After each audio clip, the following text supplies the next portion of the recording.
నా షాప్ ఎందుకు ఎవరు వస్తలేరు? ఎవరైనా బకరా వాళ్ళు వస్తే ఎంత బాగుంటుందో.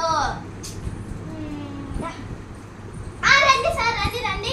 మీకు ఏం కావాలో చెప్పండి. ఇది ఒక 2000, ఇది ఒక 3200, టోటల్ 5000 అయిందండి. 5000?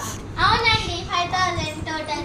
మీకు డిస్కౌంట్ కావాలంటే 4500కి ఇస్తాను.